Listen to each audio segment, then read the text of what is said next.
이 시간 우리 주시는 하나님의 말씀은 신명기 17장 14절로 20절 말씀, 신명기 17장 14절로 20절 말씀, 구약성경 289면에 있는 말씀이 되겠습니다. 우리 신명기 17장 14절로 20절 말씀 한 절씩 교독하신 후에 마지막 20절 말씀 한 목소리로 합독하도록 하겠습니다. 제가 먼저 14절 말씀 읽도록 하겠습니다. 내가 내 하나님 여호와께서 내게 주시는 땅에 이르러 그 땅을 차지하고 거주할 때에 만일 우리도 우리 주위의 모든 민족들 같이 우리 위에 왕을 세워야겠다는 생각이 나거든. 반드시 내 하나님 여호와께서 택하신 자를 내 위에 왕으로 세울 것이며 내 위에 왕을 세우려면 내 형제 중에서 한 사람을 할 것이요 내 형제 아닌 타국인을 내 위에 세우지 말 것이며 그는 병마를 많이 두지 말 것이요 병마를 많이 얻으려고 그 백성을 애굽으로 돌아가게 하지 말 것이니 이는 여호와께서 너희에게 이르시기를 너희가 이후에는 그 길로 다시 돌아가지 말 것이라 하셨음이며 그에게 아내를 많이 두어 그의 마음이 미혹되게 하지 말 것이며 자기를 위하여 은금을 많이 쌓지 말 것이니라. 그가 왕위에 오르거든 이 율법서의 등사본을 레위 사람 제사장 앞에서 책에 기록하여 평생에 자기 옆에 두고 읽어 그의 하나님 여호와 경외하기를 배우며 이 율법의 모든 말과 이 규례를 지켜 행할 것이라. 함께요. 그리하면 그의 마음이 그의 형제 위에 교만하지 아니하고 이 명령에서 떠나 좌로나 우로나 치우치지 아니하리니 이스라엘 중에서 그와 그의 자손이 왕위에 있는 날이 장구하리라. 아멘. 할렐루야. 내 오래 변함없이 살아있는 주의 말씀의 은혜를 사모함으로 말미암아 이렇게 하루의 시작을 말씀과 기도하는 것을 주께서 기쁘게 여기시사, 자 우리 한번 더 크게 고백하시겠습니다. 나의 축복을 장구히 누리기를 원하십니다. 예, 맞습니다. 바로 그러한 하나님의 마음, 그러한 하나님의 사랑, 그 가운데 우리를 아시사 반드시 말씀을 이루신다는 그 약속의 말씀을 믿는 믿음으로 말미암아 이렇게 새벽 기도에 함께 하시는 우리 모든 성도님들을 주님으로 하냐고 축복합니다. 예, 방금 말씀드린 대로 그대로예요. 제가 신명기 같은 경우에 여러분들이 들으실 때 두 가지를 꼭 기억해 달라고 말씀을 드렸습니다. 자, 첫 번째가 무엇이었습니까? 어제 말씀도 기억이 안 나는데 지금 신명기 초창기에 했던 말씀이 어떻게 기억납니까? 예, 그런 생각, 예, 바로 그거죠. 지금 빨리 진행하라고. 예, 그렇습니다. 오늘 이 신명기 말씀은 꼭 기억하셔야 돼요. 가나안에 입성하는 것이 목표가 아닙니다. 가나안 땅에서 정착해서 한 번 더 고백하실게요. 장구히. 이걸 기억하셔야 돼요. 오늘 본문에도 나왔지만 장구히 축복을 누리기를 원하시는 겁니다. 장구히 축복을 누리기를 원하시면서, 자, 두 번째로 기억해야 될 것은 여기에 명령은 절대성이 있다는 거예요. 반드시 지켜 행해야 된다는 거죠. 기준은 누구라고 어제도 말씀하셨습니까?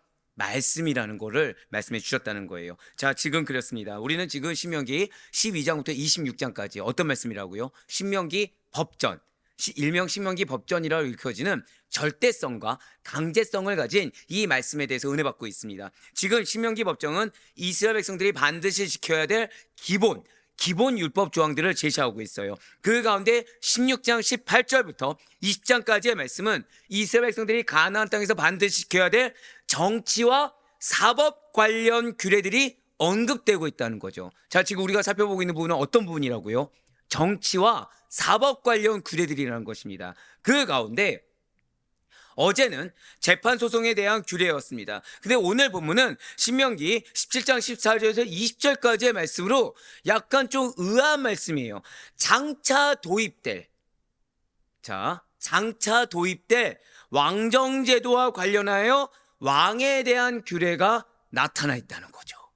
자, 지금 어떤 말씀 드렸습니까? 우리 한번 고백해 보실게요. 장차 도입될, 미리 결론부터 말씀드리면 하나님은 여러분들을 사랑하십니다.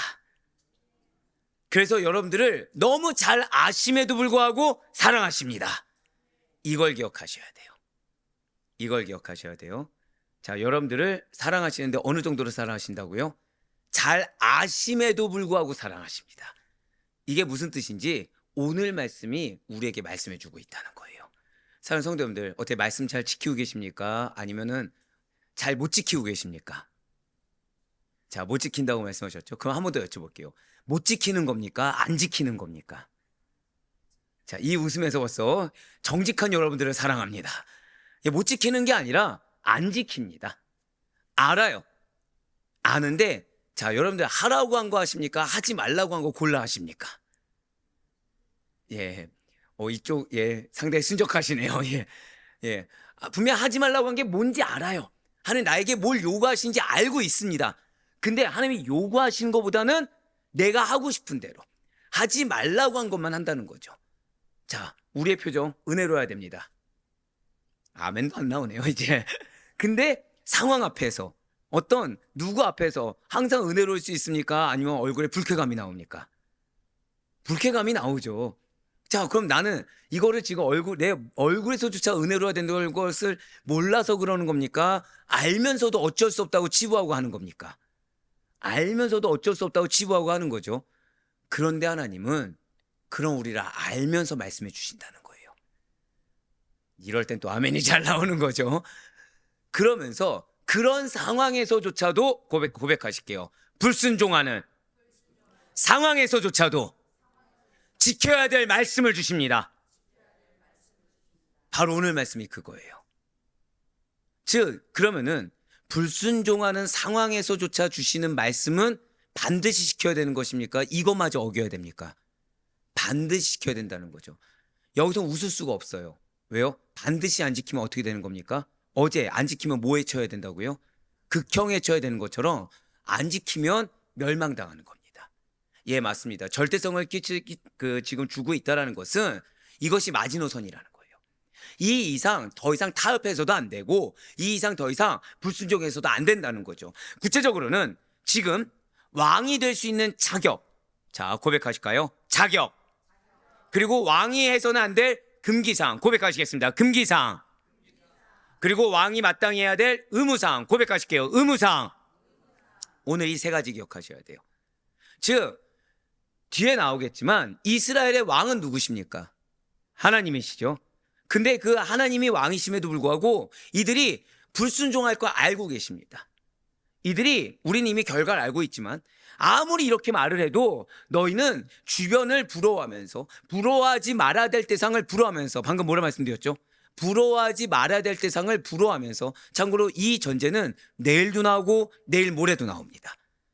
보지 말아야 될 것, 부러워하지 말아야 될 것을 보고 부러워하면서 계속 그거를 따라하려고 한다는 거죠. 그래서 하나님은 읍참마속의 심정으로 지금 뭘 주시는 거예요? 자격과 금기사항과 의무사항을 말씀해 주신 것입니다. 자, 이거는 타협점이 있습니까? 없습니까? 이거만큼은 없는 거예요. 이거만큼은 반드시 지켜야 되는 것입니다. 안 그러면 반드시 멸망하는 것입니다. 그래서 어떤 자가 왕이 될 수 있는지 바로 그 자격과 그래서 세운 왕이 하면 안 되는 일, 즉 금기사항이 무엇인지, 그리고 왕이라면 마땅히 행해야 될 의무사항, 즉 한 번 더 고백하실까요? 책임. 자, 어제도 책임이 나왔죠. 오늘도 책임이 나옵니다. 내일도 책임이 나오고 모레도 책임이 나오고 금요일도 책임이 나와요. 왜요? 이게 마지노선이거든요. 이 책임만큼은 반드시 지켜 행해야 되기 때문인 것입니다. 여기까지 기억하시면서 그럼 먼저 오늘 신명기 17장 14절 말씀을 보도록 하시겠습니다. 내가 내 하나님 여호와께서 내게 주시는 땅에 이르러 그 땅을 차지하고 거주할 때에 만일 우리도 우리 주위의 모든 민족들 같이 우리 위에 왕을 세워야겠다는 생각이 나거든. 아멘. 자, 지금 되게 슬픈 말이죠, 사실은. 앞으로 이스라엘 백성들이 가나안에 정착하여 살게 될 때 만약에, 그러면 안 되지만 만약에 왕정제도를 요구할 경우 어떻게 해야 하는지에 대해서 미리 알려주고 계십니다. 그 가운데 붉은색 표현대본을 먼저 보시면 만일 우리도 우리 주위에 모든 민족들 같이 우리 위에 왕을 세우겠다는 생각이 나거든 이라고 나와 있어요. 여기에서 여러분들 보셔야 될 것은 생각이 나거든 입니다. 혹시 어제 하나님이 하지 말라고 하는 것에 대해서 하는 것에 대해서 뭐라고 말씀했죠? 불순종이 무엇이라고요? 무슨 행동이요? 뭐 다 아시면서 왜 갑자기 모른 척 하십니까? 다들 건까지 나왔으면서 건방진 행동이라고 나왔죠. 건방진 행동. 결국 이 생각은 어떤 생각인 거예요? 고백하실게요. 건방진 생각. 네, 감히 품지 말아야 될 생각인 겁니다. 교만한 생각이고 건방진 생각인 겁니다. 자, 좀 무서운 말이죠. 그러니까 우리 사람이 왜 악한 생각할 수 있습니까? 없습니까? 이제 답을 다 아시는군요. 예. 그게 어떤 생각이라는 거예요? 할 수 있는 마음과 할 수 있는 생각이 아니라 하지 말아야 될 생각. 하나님 보시기에 지극히 건방진 생각. 건방진 표정, 건방진 생각, 건방진 마음이 된다는 거예요. 자, 여기서 그래서 만약 이 생각이 나거든. 앞에 뭐가 생각됐습니까? 만약입니다. 만일 우리도 우리 주의 모든 민족같이 우리의 왕을 생각이 만약 생각이 나거든. 그러니까 하면 안 되지만 그럼에도 불구하고 어쩔 수 없이 난다고 여겨주시는 거죠. 근데 어쩔 수 없는 겁니까? 고의적인 겁니까? 고의적인 것이에요, 사실은. 자, 그러니까 왕을 세울 생각이 가질 수도 안 가질 수도 있다라는 의미가 결코 아닙니다. 만약에 왕을 세워달라고 할 수 있는 가정을 말하는 것이 결코 아니라는 거죠. 원어적인 뜻은 고백하실까요? 반드시 가지게 될 것이다. 그 뜻입니다. 그러니까 슬픈 말씀이라고 말씀드렸잖아요. 이스라엘 백성들이 가나안에 들어가서 정착한 후에 반드시 이러한 생각을 가질 것이다 라는 사실을 미리 염두에 두고 있다는 거예요. 자, 이 얘기를 듣는 즉 이스라엘 백성들은 왕을 세울 생각이 있을까요, 없을까요? 없다고 생각합니다. 없다고 치부합니다. 근데 하나님 뭐라고 하세요? 100% 세운다는 거예요. 진실로 하나님께서는 이스라엘 백성들이 요구하지 말아야 될 어느 순간에서도 절대 요구하고 절대 흔한 말로 간조차도 보지 말아야 될 왕정 제도를 한번 고백하실까요? 아주 강하게, 그겁니다. 아주 강하게 원하게 될 것을 이미 다 알고 계셨다는 거예요. 자, 우리 성도 여러분들, 이스라엘 왕이 누구입니까? 오직 단 한 분 하나님뿐이십니다.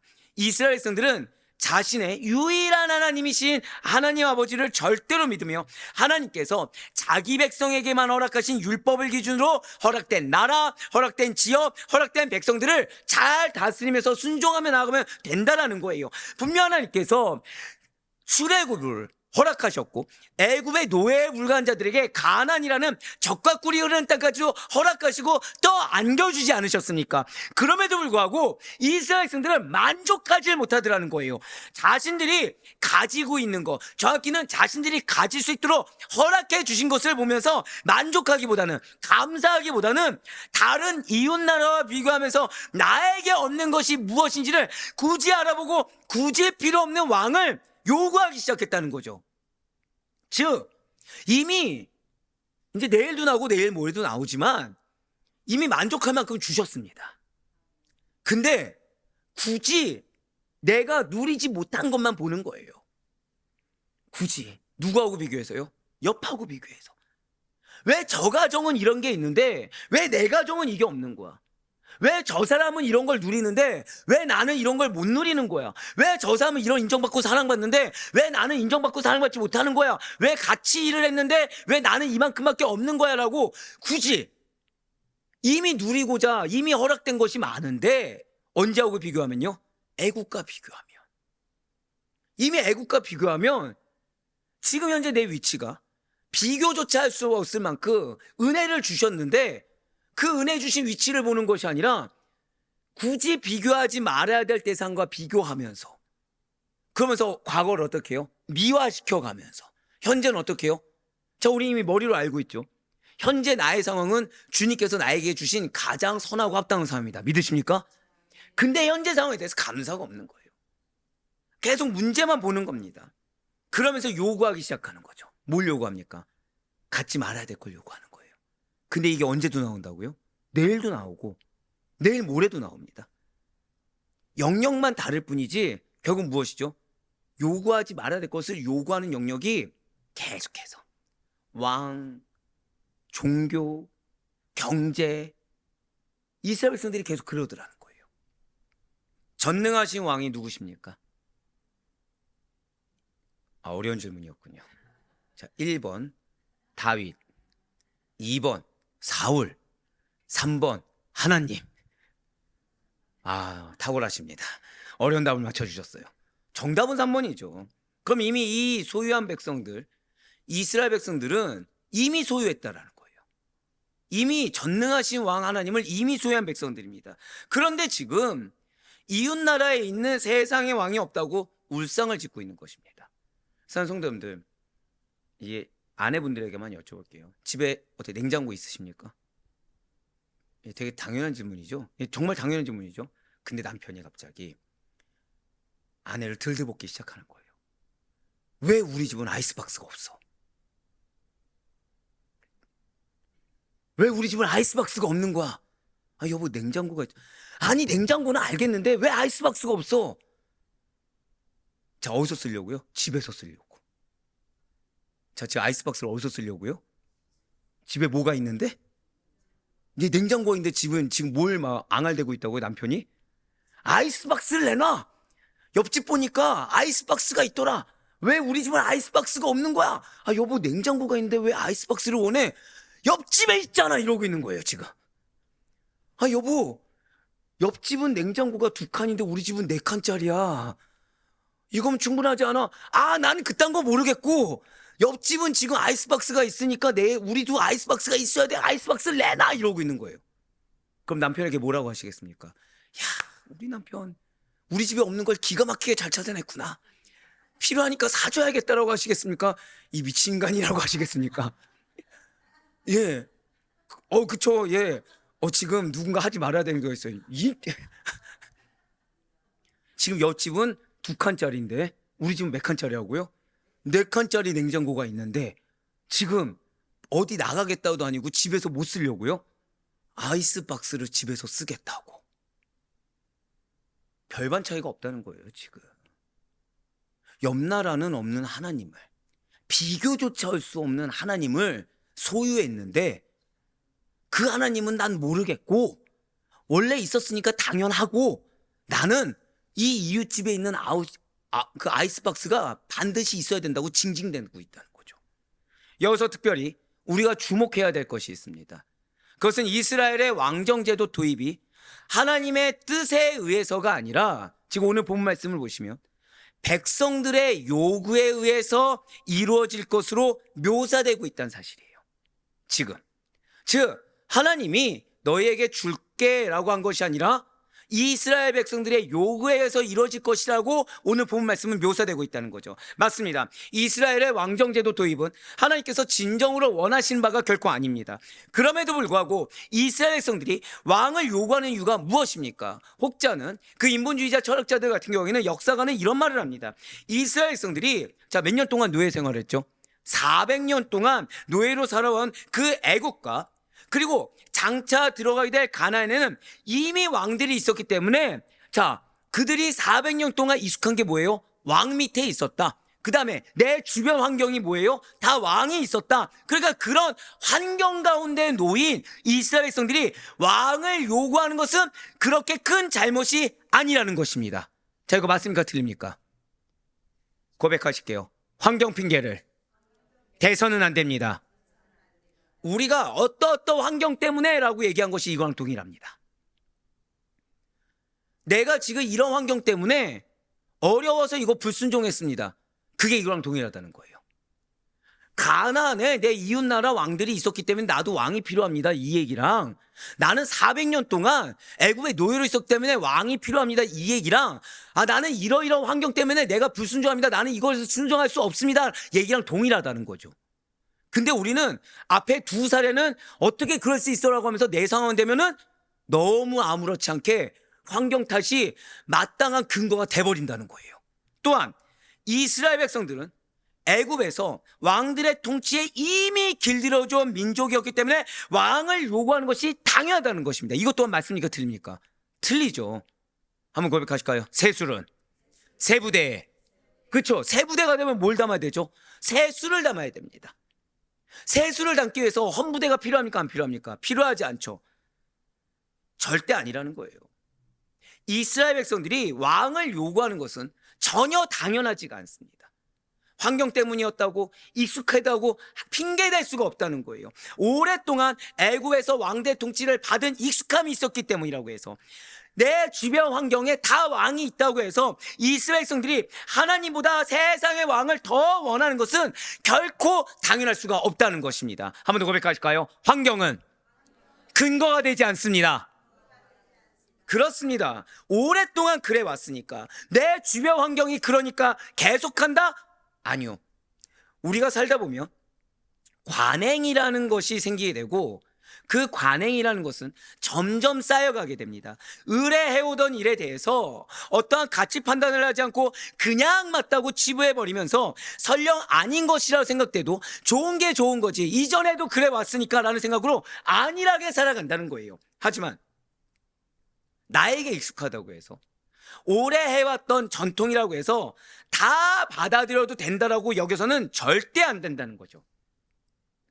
지속적으로 해오고 있는 어떤 나의 루틴이나 일들에 대해서 또는 내 주변에서 행해지고 있는, 너무 당연한 것처럼 행해지고 있는 일들에 대해서 무언가 문제가 있다고 한다면, 그리고 그 말과 그 일이 신앙과 말씀과 맞지 않는 것이라고 한다면 우리는 고백하실게요. 믿음 안에서 반드시 개혁되어야 합니다.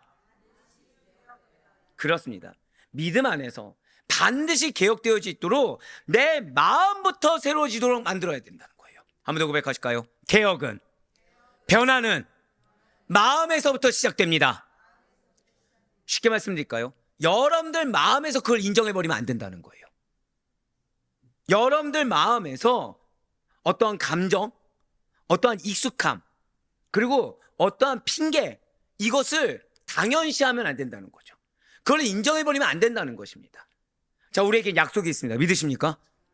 우리에게 주어진 기업이라는 것은 나의 익숙함을 버리라고 주구장창 주님께서 말씀하셨고, 계속해서 이 지금 가나안 땅에 정착을 두고 말씀하신 것처럼 변화된 모습에 합당하게 나 역시 변화되게 나아가야 된다고 주구장창 말씀해 주셨어요. 그런데 이것을 하기 위해서는 내 마음에서부터 개혁이 일어나야 된다는 거죠. 나의 겉모습은 반드시 바뀌어야 된다. 내가 지금 입술 가운데 이 주신 말씀과 잘못된 것, 틀린 것, 하나님께서 나에게 요구하신 것에 대해서 불순종한 것을 당연하게 여기는, 마치 지금 이 이스라엘 백성들을 옹호하는 듯한, 왕을 세우는 것을 옹호하는 듯한 인본주의적 철학가들의 말과 동일한 생각은 틀렸다라고 내가 스스로 인정할 수 있어야 된다는 것입니다. 사실 오늘 본문의 왕에 대한 규례라는 것은 하나님이 내가 너에게 왕 줄게라고 얘기하신 적이 있습니까? 없습니까? 단 한 번도 없습니다. 이스라엘 백성들이 이 가나안에 정착해서 축복을 장구히 누리면서 살아가야 되는데, 그 장구히 누리는 것에 대해서 걸림돌이 될 만한, 정확히는 그 축복을 끊어버릴 만한 왕을 요청하게 될 것이라는 가정하에서 주신 것이 맞습니다. 하지만 하나님께서 보실 때 그 가정이라는 것은 분명한 현실로 다가올 문제라는 거예요. 자, 방금 뭐라 말씀드렸죠? 이스라엘 백성들의 요청이 무엇이라고요? 문제라는 것입니다. 한 번 더 고백하실까요? 나의 분별력 없는 요청은 문제입니다. 그걸 인정할 수 있어야 된다는 거예요. 내가 봤을 때는 지금 이게 너무 필요해요. 근데 영적으로 분별하지 않고 지극히 인간적으로, 지극히 세상적으로 요청하고 있는 그것은 문제라는 겁니다. 사실 이스라엘에 있어서 왕정제도란 필요하지 않은 것이었습니다. 어제 말씀만 들어봐도, 자, 지금 지방에서 문제가 터졌습니다. 어디로 이첩하게 했다고요? 중앙법전으로. 즉 그 정도로 세심하게 말씀하신 하나님이에요. 부족함이 있을까요, 없을까요? 전혀 없다는 거죠. 전혀 없습니다. 이스라엘에게 있어서 하나님이 계시다면 그들에게 왕정제도라는 것은 필요하지 않아요. 맞습니다. 이스라엘은 다른 누구의 통치가 아니라, 고백하실게요, 하나님의 직접 통치. 그렇습니다. 하나님의 직접 통치를 받는 그의 소유된 백성이기 때문인 것입니다. 출애굽기 19장 5절과 6절 말씀 보도록 하실게요. 세계가 다 내게 속하였나니 너희가 내 말을 잘 듣고 내 언약을 지키면 너희는 모든 민족 중에서 내 소유가 되겠고 너희가 내게 대하여 제사장 나라가 되며 거룩한 백성이 되리라. 너는 이 말을 이스라엘 자손에게 전할지니라. 아멘. 그렇습니다. 왕정제도는 이스라엘 백성들에게 결코 유익한 것이 아니에요. 이미 모든 민족 중에서 내 소유가 되었는데, 제사장 나라가 되고 거룩한 백성이 되었는데 뭐가 더 필요하겠습니까? 우리가 알다시피 왕정제도 아래서 이스라엘은 일시적으로는 국가의 강성함을 이루기도 했습니다. 하지만 백성들은 왕으로 인해서 이 왕정제도 이전보다 좋았습니까? 고통을 받았습니까? 더 큰 고통을 받았죠. 단순히 다윗, 좋죠. 100번 양보해서 솔로몬 좋죠. 근데 그 다음 왕들은요? 열왕들은요? 예, 분열되고 악한 왕들이 있었고 선왕은 손에 꼽을만 하고 백성들은 더 큰 고통을 받아야 됐다는 거예요. 그러므로 이스라엘의 왕정 제도는 설령 그것이 하나님의 작정하에 있는 것이라고 할지라도 하나님께서 적극적으로 원하시는 제도는 결코 아니었다는 것입니다. 사무엘 시대에는 그럼 어땠습니까? 분명 백성들 사이에 왕을 세우자는 의견이 공론화되어서 올라왔을 때 하나님의 사람 사무엘은 백성들의 요구를 기뻐하지 않았을 뿐만 아니라 하나님께서도 그 사실을 두고 책망하셨습니다. 하지만 그럼에도 불구하고 지금 하나님께서는 훗날 왕을 세울 때 왕정제도에 따른 부작용을 최소화하시고자 미리 준비하게 하셨다는 거죠. 왜이겠습니까? 왕정제도가 바람직하지 않다고 해서 잘 들으셔야 돼요. 지금부터 이 부분부터 오늘날 우리에게 적용되는 말씀입니다. 왕정제도가 바람직하지 않다고 해서 우리의 간구가 바람직하지 않다고 해서 하나님께서 그것을 들어주지 않고 묵살해 버리기에는 그 백성들이 너무나 어리석고 너무나도 영적으로 무지하며 둔하기 때문이라는 거예요. 그들이 그러다 보니 끊임없이 왕을 요구하며 요구하지 말아야 될 것을 끊임없이 하나님께 요구하며 하나님을 괴롭힐 것은 물론이요, 그 요구가 거부될 때마다 하나님을 원망할 것이 뻔한 일이었기 때문이라는 것입니다. 이 기도는 안 들어주는 게 맞아요. 근데 안 들어주면 뭘 한다고요? 계속 하나님을 괴롭히는 거예요. 계속 하나님을 원망하는 거예요. 자, 그럼 관계가 깨질까요? 안 깨질까요? 깨지게 되겠죠. 이제 내일 나오겠지만, 내일 모레 나오겠지만, 그럼 이제 최후에는 어떻게 되겠습니까? 하나님께 간구하는데 응답되지 않아요. 그럼 어디로 가게 되죠? 우상으로 가게 되겠죠. 그래서 이에 하나님께서는 거기까지 가지 않게 하기 위해서 더불어서 어리석은 백성들의 요구를 그래서 들어주어서 그들 스스로가 그들의 요구가 얼마나 어리석은 건지를 깨닫게 하고자 하시는 것입니다. 슬픈 일이죠. 진실로 하나님께서는 인간의 연약함을 너무 잘 아십니다. 그것을 무시하지 않으세요.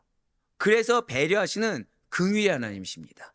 멸절되는 게 낫습니까? 아니면은 그거에 대해서 깨닫게 하시는 게 낫습니까? 한 번 더 여쭤볼게요. 그거 안 들어주시는 게 낫습니까? 아니면 깨닫게 하시는 게 낫습니까? 멸절되는 게 낫습니까? 안 들어주는 게 나은 거죠. 근데 우리는 지금 뭐라고 해요? 갑자기 깨닫게 하시는 게 낫습니다. 왜요? 설마 하는 마음이 있는 거예요. 놀라운 건 뭔지 아세요? 지금 여러분들 고백한 거 있죠? 내일 나옵니다. 안 들어주는 게 낫다고 고백해야 되는데 꼭 뭘 바란다는 거예요? 먹어봐야 알겠다는 거예요. 이거 언제 얘기죠 지금? 신명기 때 얘기죠. 그러면 이 신명기 때 얘기가 열왕시대 때 적용이 됩니까 안 됩니까? 되죠. 오늘날 지금 똑같이 적용된 겁니까 안 된 겁니까? 진리입니다. 이럴 때만. 그러니 주님께서 우리는 다 아시면서도 배려해주고 계세요. 한번 고백하실까요? 지금 나를 배려해주고 계십니다. 내 입장에서는 너무 답답한 것 같고 내 입장에서는 뭐가 지금 응답이 안 되는 것 같고 변화가 안 되는 것 같고 내 입장에서 해결이 안 되는 것 같지만 지금 내가 깨어지지 않는 상태에서 내가 포기하지 않는 상태에서 그거를 들어줬다가는 멸망당하게 되거든요. 또는 하나님이 시건장치를 걸지 않는 상태에서 들어주시게 되면 이건 정말 난리가 나게 되거든요. 그럼 최소한 지금 무엇을 하길 원하시는 거예요? 최소한 이들에게 이 말씀을 주신 거는 시건장치라도 걸길 원하시는 거예요. 멸망은 당하지 말라고. 그래서 조건, 금기사항, 책임을 말씀해 주고 계시는 겁니다. 진실 하나님께서는 무시하지 않으십니다. 끝까지 배려해 주십니다. 그런 긍휼의 하나님이세요. 그러니 주님의 백성된 우리들은 우리의 연약함에 대해서, 사실 좋게 말해서 연약함이지 우리의 악함에 대해서 배려해 주신 하나님을 어떠한 경우에서도 배반해서는 안 되는 것입니다. 은혜의 감사함으로 자꾸 연약하다 뒤에 머물러 있지 말고, 어제 말씀한 것처럼 안 되면 역량을 키워야 된다고, 주변의 사람들이 신뢰받을 정도로 성장해야 된다고 말씀하신 것처럼 연약함에 머물지 말고 믿음이 장성한 분량에 이르기까지 자라도록 부단히 노력하며 하나님께 나아가야 된다는 사실을, 그리고 이것이 너무나도 당연한 사실을 절대 잊지 마시기 바랍니다. 고백하실게요. 역량은 반드시 키워야 합니다. 바로 그거예요. 신앙의 역량은 반드시 키워야 되는 것입니다. 이어지는 신명기 17장 15절 말씀은 그래서 하면 안 되지만 왕의 자격이 무엇인지에 대한 내용을 말씀해 주고 계십니다. 15절 말씀입니다.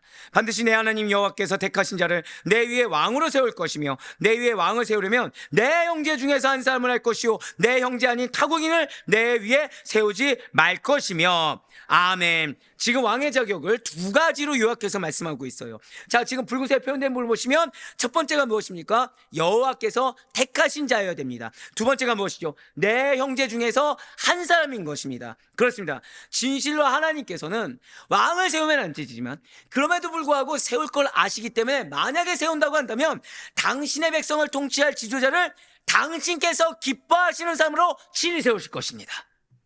이렇게 하시는 이유는 불신앙적인 요소와 우상 숭배의 위험 요소를 없애기 위해, 종교적인 이유 때문에 다 민족이 아니라 이스라엘 백성 중에서 한 사람을 왕으로 세우라고 하신 거라는 거죠. 자, 절대 고백하실게요. 끝까지 기준은 믿음입니다. 바로 그거예요. 어떠한 경우에서도 신앙을 놓칠 만한 그런 환경을 요구해서는 안 됩니다. 어떠한 경우에서도, 자, 사명을 예를 들을 수 있어요. 난 이 사명을 위해서 지금 예를 들어서 신앙적인 무언가를 내가 포기한다. 말이 될까요, 안 될까요? 절대 안 된다는 겁니다. 나는 사명이 있다고 하면서 신앙적인 요소를 포기하면서 그 사명을 이루리란 존재할 수가 없다는 거예요. 지금 자, 이스라엘 백성들 왕정제도를 세우면 안 되죠. 근데 그럼에도 불구하고 한다고 하는데도 자격은 어디에 갖춰져 있습니까? 누구에게 있습니까? 주권이 하나님께. 더불어서 세우더라도 무엇은 반드시 유지해야 되는 거예요? 신앙적인 요소는 지킬 수 있게, 이방의 우상이 들어오지 않게끔 형제 중에 한 사람을 세울 정도로, 즉 하면 안 되는데도 불구하고 기준은 무엇입니까? 끝까지 신앙인 거예요. 여러분들 이걸 놓치지 마시기 바라요. 오늘날 한국 교회 가운데 일어나는 여러 가지 논쟁들이 있습니다. 근데 사실 성경에선 답이 있어요. 그래서 지금 말씀드렸죠. 내가 사명을 감당하길 원해요. 사명을 감당하길 원합니다. 근데 내가 믿음을 놓치면서까지 사명을 감당한 일은 존재할 수가 없다는 것입니다. 이거를 놓쳐가면서까지, 근데 사실은 무엇 타협하는 거죠? 내 육신의 피로와 타협하는 겁니다. 사실은 하나님은 절대 신앙을 놓쳐가면서까지 사명을 감당하신 적이 없고, 그 신앙을 지키면서 사명을 감당하러 하셨는데, 나는 무엇 타협하는 거예요? 사실은 내 육신적인 거, 내 환경적인 거, 이걸 타협하고 있는 거거든요. 그러면서 지금 자격을 말씀하신 하나님께서는 계속해서 17장 16절로 17절 말씀을 통해 왕의 금기사항이 무엇인지, 왕이 절대 해서는 안 되는 것이 무엇인지를 말씀해 주십니다. 16절과 17절 말씀입니다. 그는 병마를 많이 두지 말 것이요 병마를 많이 얻으려고 그 백성을 애굽으로 돌아가게 하지 말 것이니, 이는 여호와께서 너희에게 이르시기를 너희가 이후에는 그 길로 다시 돌아가지 말 것이라 하셨음이며, 그에게 아내를 많이 두어 그의 마음이 미혹되게 하지 말 것이며, 자기를 위하여 은금을 많이 쌓지 말 것이니라. 아멘. 자, 지금 16절에 붉은색 표현된 물 보시면 병마를 많이 두지 말고 병마를 많이 얻으려고 그 백성을 애굽으로 돌아가게 하지 말 것이니 라고 나와 있습니다. 자, 지금 하나님께서는 이스라엘의 왕이 된 자가 하나님을 의지하기보다는 자기의 군사력, 즉 내가 눈으로 보고 내가 직접 만질 수 있는, 한마디로 내 마음의 직성이 풀릴 수 있는 그런 군사력을 확충하기 위해 말을 많이 소유하며 애굽에 뛰어난 말을 구입하기 위하여 사람들을 애굽으로 보내지 말라라고 아예 직설적으로 말씀해 주고 계십니다. 그렇습니다. 이스라엘의 왕이 된 자는 절대로 말을 많이 두어서도 안 되고, 이를 위해 애국과 접촉돼서도 안 된다는 거예요. 자, 방금 뭐라 말씀드렸죠? 애국과 접촉돼서도 안 된다. 흔한 말로 교회가 부흥하기 위해서 세상과 접촉을 하면 됩니까? 안 됩니까? 안 된다는 얘기예요. 왕이 아무리 왕을 뒀다고 해도 본질은 누구의 나라입니까? 하나님의 나라죠. 하나님의 나라인데 세상, 이방 우상을 숭배하는 그 나라와 접촉도 하지 말라는 겁니다. 그러면서 17절에는 왕의 금기상으로 아내를 많이 두어서도 안 되고 자신을 위해 은금을 많이 쌓아두어서도 안 된다라고 하고 있습니다. 자, 지금 그러면 16절과 17절에 공통점이 있을까요? 없을까요? 있습니다. 그것은 뭐냐? 고백하실게요. 나의 위치에 따른 책임이 중요합니다. 나의 위치에 따른 책임이 왕에게 가장 중요한 건데, 즉 나의 정체성에 따른 책임이 우선인데 나의 욕심과 안위를, 나의 감정과 욕정을 더 중요하게 여기고 있다는 거예요. 한 번 더 고백하실까요? 나를 더 중요하게 여기고 있습니다. 그 공통점이 있어요. 지금 절대 권력자가 빠지기 쉬운 잘못이 있는데, 그것은 바로 나를 먼저 생각하는, 나의 안위를 먼저 생각하는 태도라는 거죠. 왕이 아내를 많이 건드린다는 것은, 핑계는 이 당시 때 핑계는 무엇이었습니까? 주변과 동맹을 맺음으로 우리나라를 안전하게 하기 위해서 한 핑계되었죠. 근데 지금 어디와 접촉하지 말라고요? 애국과 접촉하지 말라고 그래서 얘기했습니다. 근데 뒤에 솔로몬 때부터 보면은, 자, 첩을 두었습니까? 안 두었습니까? 두었죠. 이유가 뭐죠? 동맹을 맺어서 이스라엘을 부강하게 하겠다고, 하나님 나라를 부강하게 하겠다고 무엇을 어겼어요? 말씀을 어겼다는 거죠. 국정을 돌보고 백성을 살펴야 하는 중요한 역할을 하나님 기준으로 행해함에도 불구하고 그것을 벗어나 핑계는 나라를 위해서라고 했지만 사실은 개인의 향락에 몰두하는 행위라는 것입니다. 결국 아내를 많이 두지 말라라는 이 명령은, 이스라엘의 왕은 하나님의 명령에서 벗어나서도 안 되고 백성을 도외시해서는 안 된다. 나보다 누가 더 우선인 거예요? 백성이 더 우선이라는 것입니다. 자, 성도는 나보다 더 누가 우선인 것입니까? 자, 너희는 누구를 먼저 사랑하라? 하나님을 사랑하고, 지금 그 말씀이에요. 왕은 누가 우선인 것입니까? 하나님의 말씀이 우선이고, 두 번째가 누가 우선인 거예요? 백성, 붙여준 백성. 예수님도 우리에게 뭐라 말씀하셨다고요? 하나님을 사랑하고 이웃을 사랑하는 거. 즉 내 안위가 우선입니까? 공동체가 우선입니까? 공동체가 우선이라는 거예요. 재물 축적의 문제에 있어서도 마찬가지입니다. 재물을 모은다라는 행위 자체가 그릇된 것이 아니에요. 다만 그 재물을 어떠한 방법으로, 어떠한 의도하에 끌어모았느냐가 문제라는 거죠. 다윗을 생각해 보시길 바라요.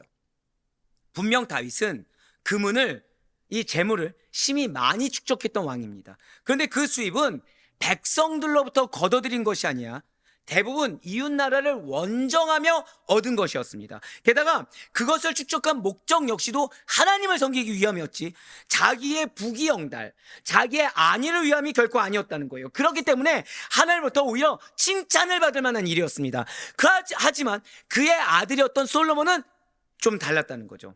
그가 노년 말고요, 그 이전까지 나라를 잘 다스렸던 것은 사실입니다. 하지만 솔로몬의 지나친 재물 축적과 사치는 백성들을 괴롭게 했습니다. 그래서 이스라엘 왕이 해서는 안 되는 금기상을 먼저 지금 말씀해 주고 계시다는 거예요. 어떠한 경우에서도 자기 안위와 유익만을 찾는 지도자가 되어서는 안 된다라는 거죠. 이것은 오늘날 주님께서 왕 같은 제사장을 세우신 성도들도 마찬가지고, 어제도 계속 나왔지만 중직 역시 마찬가지라는 거예요. 중직이 우리가 왕을 요구하는 것처럼 하지 말아야 될 간구를 할 수도 있습니다. 하지만 철저할 정도로 기준은 무엇으로 회개해야 돼요? 말씀으로 회개해야 되고, 나의 안위보다 누가 더 우선이라고요? 공동체가 우선이고 성도가 우선인 것입니다. 목회자뿐만 아니라 중직으로 세움받았다고 한다면 나보다도 더 누가 우선인 거예요? 성도가 더 우선인 것입니다. 그래서 어제 칭찬받은 거예요. 희생하시는 거, 헌신하시는 거. 그래서 칭찬받는 것입니다. 왜요? 하나님이 말씀하신 것이 그것이기 때문에. 이제 마지막으로 신명기 17장 18절로 20절 말씀을 통해 하나님은 한번 고백하실까요? 책임이 있습니다. 계속해서 이번 주간 책임이에요, 책임. 왕의 의무에 대해서, 왕의 책임에 대해서 말씀하고 있습니다. 18절로 20절까지의 말씀입니다. 그가 왕위에 오르거든 이 율법서의 등사본을 레위 사람 제사장 앞에서 책에 기록하여 평생에 자기 옆에 두고 읽어 그의 하나님 여호와 경외하기를 배우며 이 율법의 모든 말과 이 규례를 지켜 행할 것이라. 그리하면 그의 마음이 그의 형제 위에 교만하지 아니하고 이 명령에서 떠나 좌로나 우로나 치우치지 아니하리니 이스라엘 중에서 그와 그의 자손이 왕위에 있는 날이 장구하리라. 아멘. 자, 지금 제사장이 성지에 두고 보관하는 율법서의 사본을 만들어야 된다는 것입니다. 이렇게 율법서를 평생 가까이 두고 상고하여 여호와 경외하기를 배우고 율법의 모든 규례를 지켜 행해야 된다는 거예요. 누가요? 왕이. 이렇게 할 때 교만해지지 아니하고 율법의 도를 따름으로 그의 왕위가 대대로 견고할 것임을 알려주고 있어요. 자, 지금 이렇게 하는 이유가 무엇이라고요? 한 번 더 고백하실까요? 축복을 장구히 누리게 하기 위해서. 바로 그거예요. 이스라엘의 왕이 될 자의 의무는 하나님의 말씀인 율법을 모든 행위의 척도로 삼는 것입니다. 환경이 아니에요. 여건이 아닙니다. 또한 이것은 비단 왕만 그래야 하는 것이 아니라 이스라엘의 모든 백성들의 의무이기도 합니다. 진실로 이스라엘은 만왕의 왕이신 하나님께서 통치하시는 신정국가입니다. 그렇기 때문에 이스라엘에게 있어서 법이라는 것은 하나님의 말씀인 율법이라는 거죠. 마찬가지로 오늘날 하나님의 선민인 성도들 역시도 하나님의 말씀을 우리의 행위의 척도로 삼아 그 말씀에 따라 행동해야 됩니다. 환경에 따라 아니에요. 여건에 따라 아닙니다. 인간적인 것에 따라 절대 아닙니다. 말씀에 따라예요. 만일 스스로를 성도라고 하면서도 하나님의 말씀만을 따라 살지 않는 사람이 있다고 한다면 그는 하나님의 심판을 받을 뿐만 아니라 하나님의 백성으로서의 권리도 박탈당하며 마침내는 하나님께 버림받게 된다는 거죠. 자, 오늘 말씀은 앞서 말씀드렸지만 왜 주셨다고요? 하지 말라고 할 것을, 요구할 것을 아시기 때문에 마지노선을 그은 겁니다. 그러니까 이 말씀을 지키지 않으면 어떻게 된다고 말씀드렸습니까? 멸망이라는 거예요. 그래서 이스라엘 어떻게 됐죠? 분열됐고 끝내는 멸망당한 겁니다. 이유는 하나예요. 지키지 않았거든요. 그냥 말씀을 불순종해서 우상숭배? 아니요. 하나님께서 신명기 말씀을 봐야 됩니다. 지금 이 신명기를 통해서 너희가 하지 말아야 될 것을 할 것을 내가 알고 있어. 자, 하지 말아야 될 거 하면 원래는 뭐죠? 바로 멸망당해야 되죠. 즉 이들은 사무엘 시대 때 원래 멸망당했어야 됩니다. 그러나 하나님은 자비와 긍휼을 더해 주셨어요. 기회를 주셨습니다. 그러면서 왕의 자격이 무엇인지, 그리고 금기사항이 무엇인지, 책임이 무엇인지도 알려주셨어요. 근데 말씀을 어긴 자는 누구입니까? 기회를 줬는데 안 잡은 자는 누구입니까? 이스라엘 백성들이라는 거예요. 그런즉 만일 우리가 나 스스로를 정말 하나님의 선민이라고 생각한다고 한다면, 정말 나를 천국 백성이고 하나님이 함께 하시는 성령의 사람이자 그리스도인이라고 생각한다고 한다면 오직 하나님의 말씀만을 나의 행위로 척도로 삼아야 됩니다. 하나님이 지금 나에게 주신 이 말씀이 내가 요구하지 말아야 될 것을 요구했음에도 불구하고 주신 배려라는 사실을 잊지 말아야 돼요. 사랑이라는 사실을 잊지 말아야 됩니다. 그래서 그 말씀이 지시한 대로 온전히 믿음으로 따르며 나아갈 수 있는 우리 모두가 되길 간절히 소망합니다. 말씀을 왜 주셨다고요? 나에게 지금 그 환경 가운데 말씀을 왜 주셨다고요? 축복을 거둬가기 위해서? 아니요. 축복을 장구히 누리라고.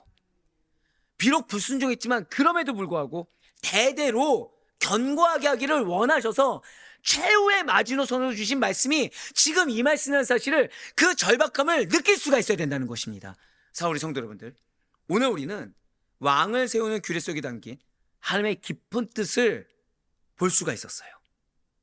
겉보기에는 왕정제도라는 인간의 요구를 허락하신 것 같습니다. 하지만 그 안에는 하면 안 되는데 요구할 것을 뻔히 아셔서 긍휼히 여기는 마음으로 주신 하나님의 마음과 하나님의 주권, 긍휼, 그리고 여전한 당신의 백성을 향한 돌보심을 볼 수가 있습니다. 우리 입장에서는 왜 자꾸 나만 혼내? 왜 자꾸 나에게 이런 환경을 주시는 거야? 왜 자꾸 왜 라는 걸 던질 수 있겠지만 사실은 응답하지 않아야 될 것을 응답하지 않아 주신 것이 은혜고, 더불어서 지금 왕을 요구하는데 그냥 아무나 세우면 좋지 뭘 여기에 또 이런 내가 지켜야 될 말씀을 또 왜 주셔라는 그런 불만이 나올 수 있을 만한, 하지만 그것이 기회라는 그 말씀을 주신 것 자체가 은혜라는 사실 잊지 마시길 바랍니다. 오늘 하나님께서는 왕의 자격, 금기사항, 그리고 반드시 지켜야 될 의무들을 말씀하시면서 결국 무엇을 말씀하신 것입니까? 저를 따라 고백하실게요. 하나님 앞에 자복해야 합니다. 그거예요. 하나님 앞에 항변하기보다는, 모른 척하기보다는 하나님이 나에게 그 말씀을 주시고 명령하실 때는 이것이 최후의 마지노선이다라는 생각을 가지셔서 즉시로 무릎 꿇으셔야 돼요. 즉시로 들을 수 있어야 됩니다. 단순히 왕은 백성을 지배하는 자가 아닙니다. 하나님 말씀 앞에 무릎 꿇는 자입니다. 그래서 끝까지 하나님의 지시를 따르는 자가 되어야 됩니다. 이 말씀은 단지 고대 이스라엘의 왕에게만 해당되는 것이 아니라 오늘날 하나님 나라의 백성이 우리 모두에게 동일하게 주시는 명령이에요. 신명기 17장 20절 말씀을 다시 한 번 더 보시길 바라요. 지금 하나님은 이스라엘을 억압하는 것을 원하는 것도 아니고요. 이스라엘을 징계하고 멸망하는 것을 원하는 것이 아니라 맨 마지막 지금 이 스크린으로 보시면 밑에 두 줄만 이스라엘 중에서 한번 읽도록 하겠습니다. 시작. 이스라엘 중에서 그와 그의 자손이 왕위에 있는 날이 장구하리라. 이거를 원하시는 거예요. 내 감정이 중요합니까? 축복이 장구한 게 중요합니까? 한 명만 원하시는 걸로. 내 감정보다 내 생각보다 더 중요한 것은 축복이 장구한 게 낫습니다. 늘상 드리는 말씀 있죠. 내 생각, 내 감정은 나를 책임져 주지 못합니다. 그 순간은 직성이 풀리고 그 순간은 희희낙낙할 수 있겠죠. 하지만 그것이 만약에 축복의 걸림돌이 된다고 한다면 마땅히 버려야 될 것입니다. 진실로 우리는 나를 높이려고 하면 안 돼요. 하나님을 경외하며 좌로나 우로나 치우치지 않고 주의 말씀 가운데 똑바로 걸어가야 됩니다. 나를 높이려고 한다. 즉 내가 요구하는 것이 다 응답돼야 된다. 내가 요구하는 바가 이루어져야 된다. 나만 인정받아야 된다. 내가 더 사랑받아야 된다. 나는 질책받는 것이 아니라 나는 아낌을 받아야 된다. 이것이 내가 높임받는 겁니다. 그렇게 하지 말고 왕과 같이 나의 아니만을 생각하여 군림하려고 두지 말고 나 스스로가 정말 축복을 장구히 누리기 원한다고 한다면 내가 말씀 앞에 엎드려져야 됩니다.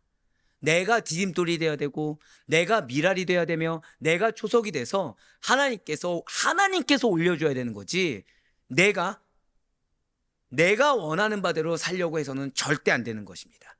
그러면 하나님께서 말씀 앞에 무릎 꿇은 우리를 친히 들어 높이시고 우리의 가정과 자손에게 장구한 축복을 약속하는 사실을 절대 잊지 마시길 바라요.